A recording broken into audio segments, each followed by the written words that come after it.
Hi friends. నేను last వీడియోలో పట్టీలతో చేసింది చాలామందికి అర్థం కాలేదంటూ ఇప్పుడు నేను సిల్వర్ బౌల్‌తో చేస్తాను చూడండి. చూసారా బౌల్ అనేది ఎంత బ్లాక్‌గా ఉందో. మీ ముందే ఇప్పుడు ఆ లిక్విడ్ అనేది బౌల్‌లో యేసుకొని చేస్తాను. నేను షాప్‌లో చేస్తున్నాను కాబట్టి థర్మాకోల్ బౌల్‌లో వేసుకున్నాను. మీరు ఇంట్లో నార్మల్ బౌల్స్‌లో వేసుకోవచ్చనమాట. మీకే తెలుస్తుంది అది డిప్ చేసిన తర్వాత ఏ కలర్‌లో ఉందో, డిప్ చేయకముందు ఏ కలర్‌లో ఉందో మీకే ఈ బౌల్ చూస్తే క్లారిటీగా అర్థమవుతుంది. నేను చెప్పింది నిజమా? అబద్ధమా? అని చెప్పి. అది అలా డిప్ చేసిన తర్వాత ఒక మెత్తని క్లాత్ తీసుకొని దాన్ని నీట్‌గా తుడుచుకొని ఒక హాఫ్ అన్ అవర్ తర్వాత మనం నీట్‌గా వాష్ చేసుకొని దేవుడి దగ్గర యూజ్ చేసుకోవచ్చనమాట. చూసారా?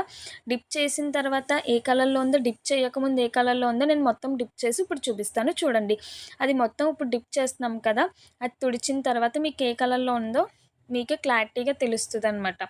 చాలామంది డౌట్స్ కూడా క్లియర్ అయ్యి ఉంటది. చూసారా? అదెలా వచ్చిందో. ఈ వీడియో కనుక మీకు నచ్చినట్టయితే please like, share and subscribe to Lavanya.